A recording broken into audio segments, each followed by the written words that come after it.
This may seem odd, but imagine a world where four forces act seamlessly as one. That's the power of netcentric warfare.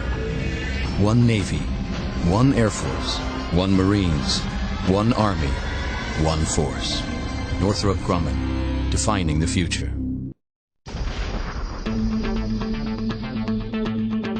From the Watergate building in Washington, this is Hotline TV.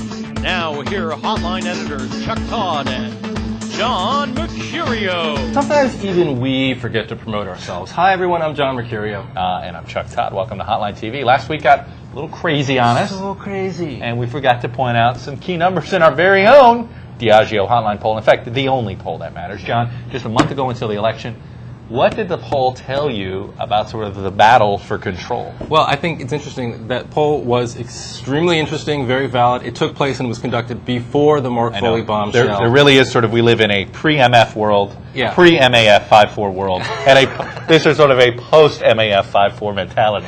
I now have a post-MAF 5-4 mentality. Right. But what it did show us, and I think what it will continue to what will continue to be the trend, was the incredible name recognition of Nancy Pelosi among Republicans. Totally. I mean, they are communicating to the base. But it's a lot more subtle than I think we thought it was going to be. It's in mailings. It's in phone banking. It's not in this sort of broad, That's right. And it's broader strategy. Though. I mean, we saw she has a higher name recognition, name ID among Republicans and independents than she does among Democrats, which just tells us, she is not trying to be a public face. She is trying to sort of fade into the background a little bit, but the Republicans, I think, are successfully using her as a get-out-the-vote tool. I think, but going back to my point about gender balance in this Foley story, I think having her out there an asset here. For Democrats could be a good thing. A mom People want to grandma. see a mom, they want to see a grandmother, they don't want to see a bunch of men talking about pedophilia. God help poor Deborah Price. She's never been the best spokesperson for the party, and in fact, her job is supposed to be kind of the spokesperson of the House Republicans. But she's not bad.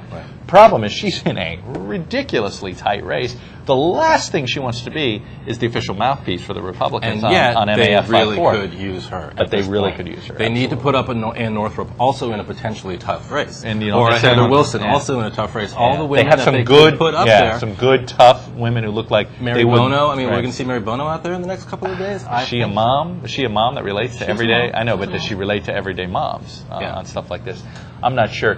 The other thing I thought was interesting in our poll was the fact that among likely voters, you still had this weird twist where they are a little more supportive of Bush, right? So, which makes sense. It's going to be a little more of a Republican balanced electorate, but even more pessimistic about Congress. And again, this is pre-MAF 5-4. Right.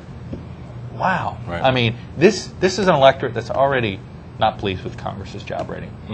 I hesitate to see what happens in our next one. And Democrats viewed as the party that would take Iraq from where it is now to a much better place, and Republicans, Iraq would get worse. But now you're taking away the moral values card from the Republicans, and they can't use that. Depressing the conservative turnout for Republicans. I wish I had better news for you, Carl Forty. Sorry, but I don't. And of course, you can find the complete poll on our website, HotlineTV.net. Until then, join us tomorrow for the big show as we wrap up the week. Until then, I'm Chuck Todd. And I'm John Mercurio. We'll see you right here, same time, same place, on Hotline TV.